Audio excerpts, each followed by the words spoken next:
تو جو اللہ تعالیٰ یہاں کہہ رہا ہے اس بات کو سمجھیے، غور سے سمجھیے، تاکہ آنکھیں کھل جائیں۔ ایسا نہ ہو کہ آنکھیں بند ہونے پر آنکھیں کھلیں۔ کتاب اور شریعت کا عطا کیا جانا محض حصول ثواب یا ایصال ثواب کے لیے نہیں، بلکہ عمل اور نفاذ کے لیے ہے۔ جو لوگ ایسا نہیں کر رہے وہ آگاہ ہو جائیں کہ روز قیامت ان سے پوچھا جائے گا کہ تم نے احکامات شریعت کے نفاذ سے کیوں گریز کیا؟ اب کیا جواب دو گے؟ کیا جواب ہوگا اس وقت؟ اس حقیقت کا احساس کر کے سچے اہل ایمان ڈرتے رہتے ہیں کہ ہم حق ادا نہیں کر رہے، ہم حق ادا نہیں کر رہے۔ چلو ایسی مجلس میں جہاں کچھ سیکھ کر آ جائیں اور پھر کسی کو سکھا کر حق ادا کر دیں۔ لیکن ہمارے پاس تو وقت نہیں ہے، ٹائم نہیں ہے۔ دنیا کی عیاشیاں کرنے کے لیے ہر وقت، دنیا کے ایونٹس، دنیا کی سیلیبریشنز، ہر چیز کے لیے وقت ہے، سوائے اس مجلس کے لیے وقت نہیں ہے۔ کتنی بڑی بد نصیبی ہے یہ جو اوپر بتایا ہے نا، کہ روز قیامت ان سے پوچھا جائے گا کہ تم نے احکامات شریعت کے نفاذ سے کیوں گریز کیا۔ اس حقیقت کا احساس کر کے سچے اہل ایمان ڈرتے رہتے ہیں۔ چیک کریے اپنے آپ کو کہ اس کو پڑھ کر کتنا ڈر آیا ہے، کوئی خوف آیا ہے، کوئی احساس ہوا ہے، اپنی ذمہ داری کا کوئی ذرہ برابر بھی احساس ہوا ہے، یا اچھا خاصا احساس ہوا ہے؟ اگر ہو گیا تو مجھے یقین ہے کہ کوئی نہ کوئی تو ضرور، کوئی نہ کوئی تو رکو، کوئی نہ کوئی تو آیت دل کو لگی ہوگی نا۔ 25 پارہ ہم پڑھ رہے ہیں، اس ایک آیت کو ہی اٹھا کر لوگوں تک پہنچا دیجیے۔ کوشش تو کیجیے، شروع تو کیجیے، تاکہ پوچھا جائے گا نا۔ جو لوگ ایسا نہیں کر رہے وہ آگاہ ہو جائیں کہ روز قیامت ان سے پھر پوچھا جائے گا کہ تم نے احکامات شریعت کے نفاذ سے کیوں گریز کیا۔ اس حقیقت کا احساس کر کے سچے اہل ایمان ڈرتے رہتے ہیں۔ البتہ آخرت میں جواب دہی کے حوالے سے وہی لوگ جھگڑتے ہیں جو بہت دور کی گمراہی میں ہیں۔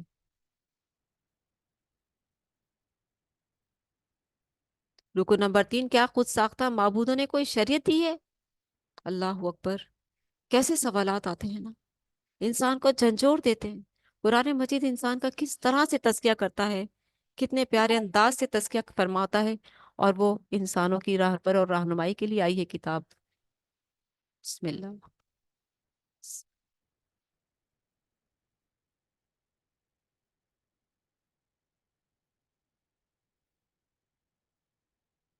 فرمایا والذین اتخذوا من دونہ اولیاء اللہ حفیظ علیہم وما انت علیہم بوکیل۔ اور جن لوگوں نے اللہ کے سوا سرپرست بنا رکھے ہیں، اللہ ہی ان پر نگران ہے، آپ ان کے ذمہ دار نہیں۔ آپ صلی اللہ علیہ وسلم سے کہہ دیا کہ آپ ان کے ذمہ دار نہیں۔ کیا خود ساختہ معبودوں نے کوئی شریعت دی ہے؟ تیسرے رکوع میں بیان کیا گیا کہ خود ساختہ معبودوں کی عبادت کرنے والے خود غرض ہیں، خود غرض ہیں۔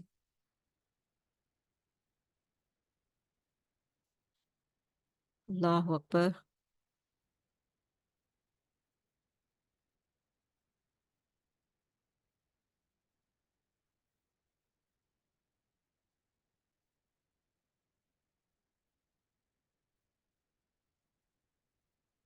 یہاں پر فرمایا ام لہم شرکاء شرعوا لہم من الدین ما لم یأذن بہ اللہ ولولا کلمۃ الفصل لق لقضی بینہم وان الظالمین لہم عذاب علیم۔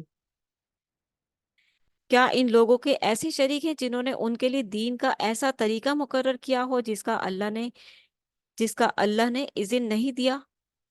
اور اگر فیصلے کی بات طے شدہ نہ ہوتی تو ان کا فیصلہ کر دیا ہوتا۔ یقیناً ان ظالموں کے لیے دردناک عذاب ہے، دردناک عذاب ہے۔ کوئی دلیل ہی نہیں ہے۔ کیا خود ساختہ معبودوں نے کوئی شریعت دی ہے؟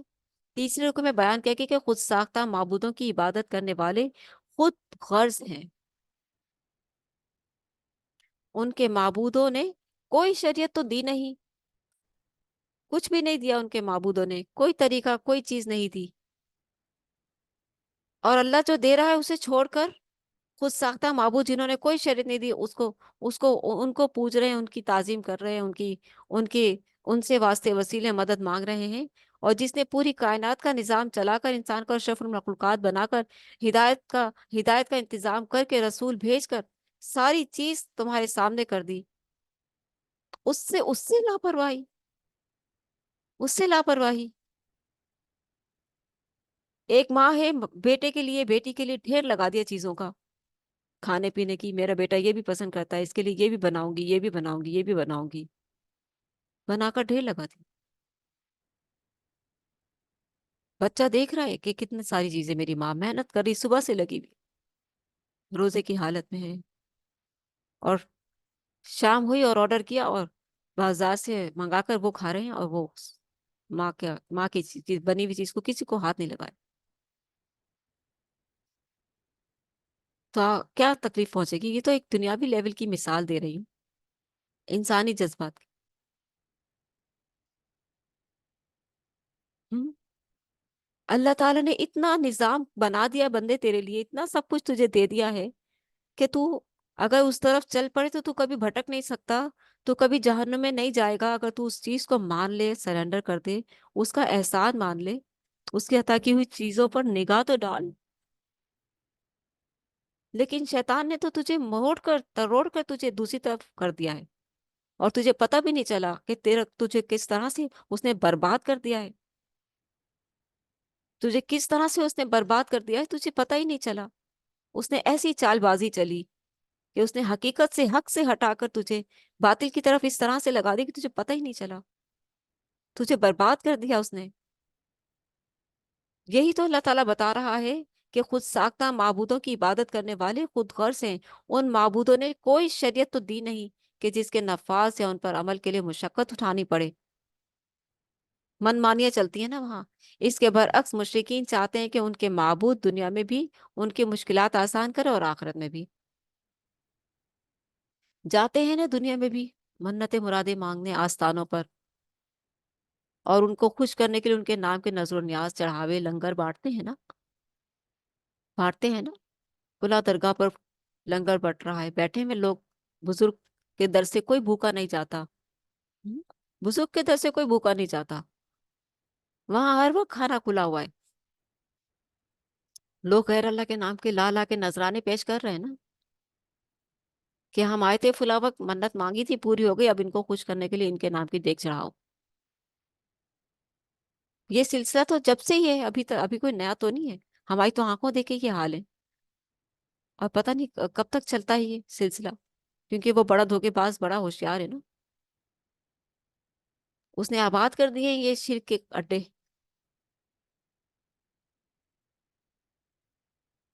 فرمایا ان معبودوں نے کوئی شریعت تو دی نہیں کہ جن کے نفاذ یا اس پر عمل کے لیے مشقت اٹھانی پڑے۔ اس کے برعکس مشرکین چاہتے ہیں کہ ان کے معبود دنیا میں بھی ان کی مشکلات آسان کریں، اور آخرت میں بھی ان کے سیاہ اعمال کی بخشش کے لیے اللہ کی بارگاہ میں شفاعت کریں۔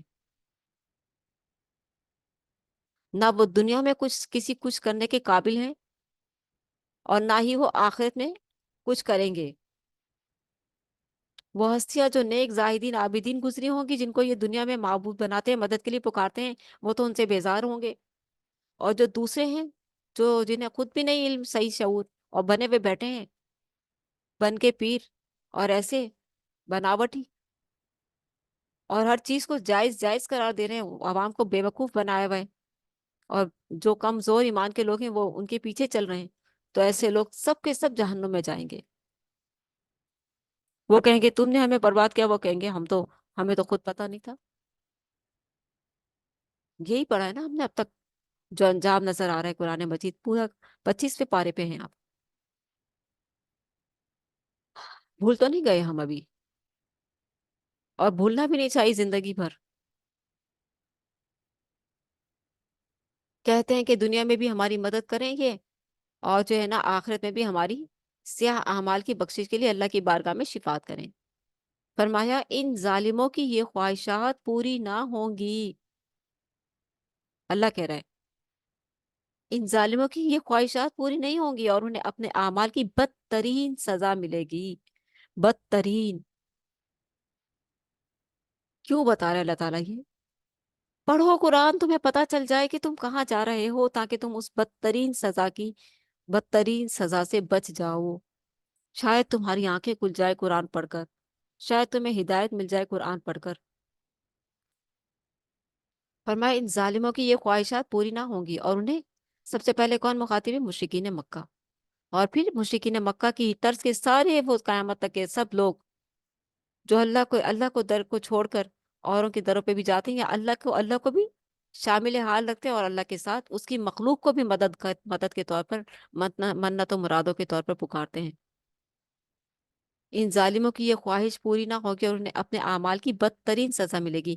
اس کے برعکس سچے مومن جو چیخ چیخ کر بتاتے تھے یہ شرک ہے، دیکھو یہ نہیں کرو، آپ تو ہر چیز کو ہی شرک بنا دیتے ہیں،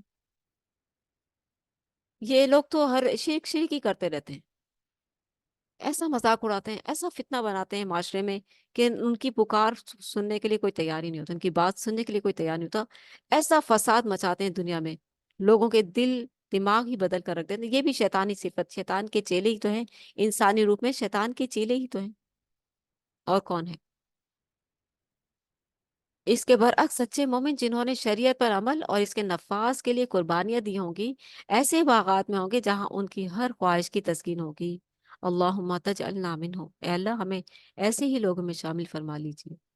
اللہ دعائیں بھی انہی کی قبول کرتا ہے جو اللہ کی پکار پر لبیک کہہ کر مال و جان کی قربانیاں دیتے ہیں۔ دعائیں قبول کرنے کا ہونے کا کیا بتایا ہے؟ اللہ کی پکار پر لبیک کہہ کر سمعنا واطعنا، میرے رب کا حکم آیا ہے قرآن میں، اب میں ایسے ہی کروں گی، اب میں اس سے ایک ذرہ برابر بھی پیچھے نہیں پلٹوں گی۔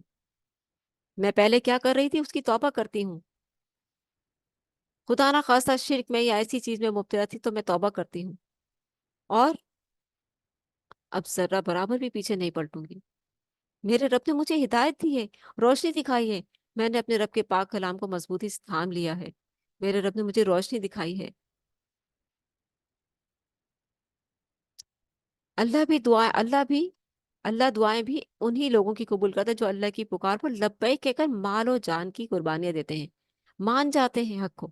اس کے برعکس جو لوگ اللہ کے احکامات سے پہلو تہی کرتے ہیں، ان کے لیے دعاؤں کی قبولیت کا تو درکنار بلکہ شدید عذاب ہے۔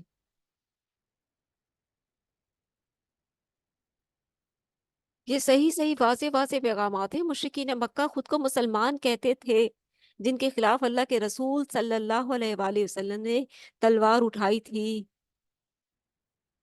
صرف ان کی ڈائریکشن خراب ہونے کی وجہ سے، ان کی ڈائریکشن درست نہیں تھی۔ وہ اللہ کو مانتے تھے، اپنے آپ کو مسلمان کہتے تھے، ایسے مسلمانوں کے خلاف اللہ کے رسول نے کی تلوار کیوں اٹھائی؟ پیچھے وجہ کیا تھی؟ پیچھے وجہ وہ بزرگ ہستیاں تھیں جن کو وہ مدد مدد کے لیے پکارتے تھے۔ آج کا مسلمان کیا کر رہا ہے؟ ہوش کے ناخن نہیں لیے جاتے، ہوش میں نہیں آتے آپ لوگ، ہوش میں کیوں نہیں آ جاتے؟ کیوں جانا چاہتے ہیں اس شدید عذاب میں؟ کیوں جانا چاہتے ہیں؟ بڑی تکلیف ہوتی ہے اس بات سے۔ قرآن ہی نہیں پڑھتے نا، مشرکین مکہ نے بھی تو قرآن نہیں سنا تھا، سن لیتے تو چھوڑ دیتے ان باطل ہستیوں کو، سب کو آ جاتے سیدھے راستے پر۔ آج کے مسلمان، جو نام کے مسلمان، کے پاس قرآن سننے کا پڑھنے کا ٹائم ہی نہیں ہے، صرف اور صرف اصالے ثواب کا استعمال کیا جا رہا ہے۔ قرآن مجید کی اتنی اتنی ناقدری، اتنی ناقدری، قرآن خوانی اور اصالے ثواب کے لیے رہ گیا قرآن،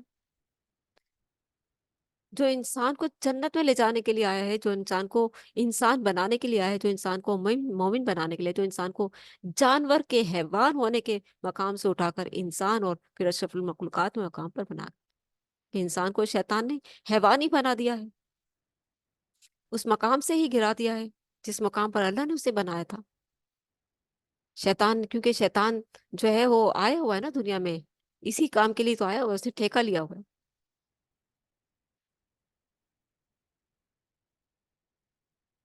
رکن نمبر 4، اقامت دین کے لیے جدوجہد کرنے والوں کے اوصاف۔ چوتھے رکن میں اقامت دین کے لیے جدوجہد کرنے والوں کے اوصاف بیان کیے گئے ہیں۔ اپنے آپ کو چیک کرنے کی کتنی جدوجہد کر رہے ہیں؟ اگر کر رہے ہیں تو وہ آپ، یہ اوصاف آپ میں بھی ہیں، ٹھیک ہے؟ اور اگر نہیں کر رہے تو اپنے آپ کو چیک کریں، بھائی کیوں نہیں کر رہے؟ اللہ کا حکم ہے یہ، وہاں جا کر کیا جواب دینا ہے؟ اللہ کے رسول نے کہا کہ میری طرف سے ایک آیت تھی، تمہیں آ کر آتی ہو تو پہنچا دو۔ اللہ کے رسول کے سامنے کس منہ سے کھڑے ہوں گے؟ پہلے تو اللہ کے سامنے کھڑے ہونا ہے، پھر اللہ کے رسول صلی اللہ علیہ وسلم کی شفاعت کی کس طرح سے ہم متمنی بن سکتے ہیں کہ آپ صلی اللہ علیہ وسلم سفارش کریں گے ہم جنت میں چلے جائیں گے؟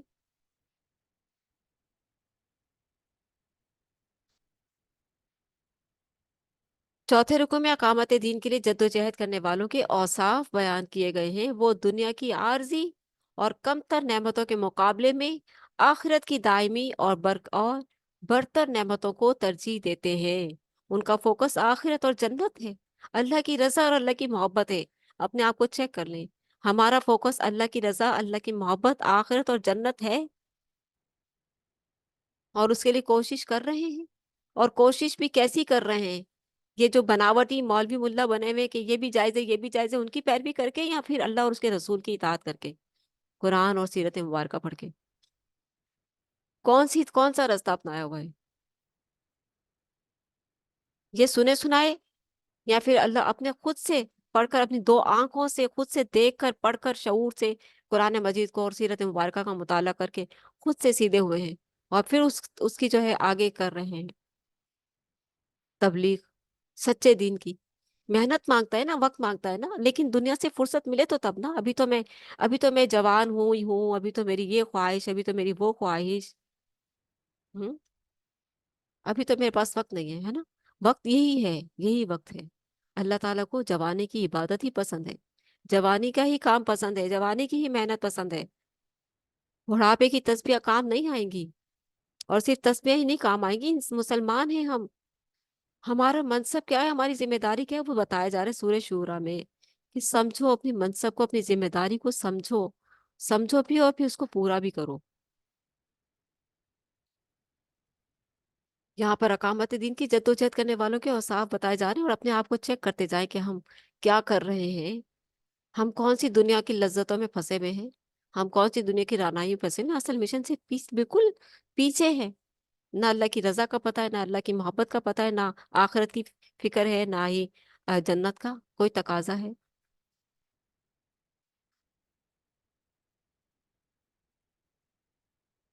فرمائے وہ دنیا کون جو جد و جہد کرنے والے اقامت دین کی، وہ دنیا کی عارضی اور کم تر نعمتوں کے مقابلے میں آخرت کی دائمی اور برتر نعمتوں کو ترجیح دیتے ہیں۔ وہ اپنے اسباب کی قلت سے مایوس نہیں ہوتے کہ میرے پاس تو بہت بڑا مدرسہ نہیں، میں کیسے کام کروں گی، نہیں۔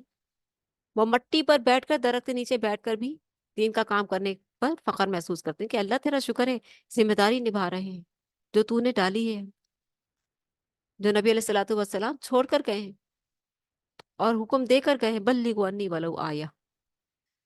وہ فخر کرتے ہیں اس پر، مٹی پر بیٹھ کر بھی وہ دین کی تبلیغ، قرآن پڑھانے میں انہیں کوئی شرمندگی محسوس نہیں ہوتی، اور لوگ اتنی حقارت سے دیتے، قرآن پڑھانے تھے، قرآن پڑھانے والے، قرآن پڑھاتی، قرآن پڑھاتے ہیں، بس اتنی حقارت سے، جو سب سے بڑی نعمت لے کے بیٹھے ہوئے ہیں، ہاں، اور جنت کے خریدار بن چکے ہیں، جنت کے سردار بن چکے ہیں، جنت میں جانا ہے انہوں نے، ان کو دنیا ایسی حقیر نظر سے دیکھتی ہے، یہ دنیا ہے، یہ ہے دنیا، نہ اسٹیٹس ہی نہیں ختم ہوتا۔ فرمائے وہ اپنے اسباب کی قلت سے مایوس نہیں ہوتے، اور باطل کی قوت و کثرت و وسائل سے مرعوب نہیں ہوتے۔ ان کا مکمل بھروسہ کس پر ہوتا ہے؟ اللہ پر، توکل علی اللہ، اللہ پر بھروسہ ہوتا ہے۔ وہ بڑے بڑے گناہوں اور بے حیائی کی باتوں سے اجتناب کرتے ہیں۔ بڑے بڑے گناہوں میں شرک آ جاتا ہے نا، حرام کاریاں آ جاتی ہیں، اور بے حیائی میں ساری حرام کاریاں آ جاتی ہیں، اجتناب کرتے ہیں۔ وہ ایک دائرے میں رہتے ہیں، اللہ اور اس کے رسول کی اطاعت کے دائرے میں رہتے ہیں، اس سے باہر نہیں نکلتے۔ وہ غصے یا جذبات کی شدت سے کوئی اقدام نہیں کرتے، بلکہ ان کیفیات میں مخالفین سے درگزر کرتے ہیں۔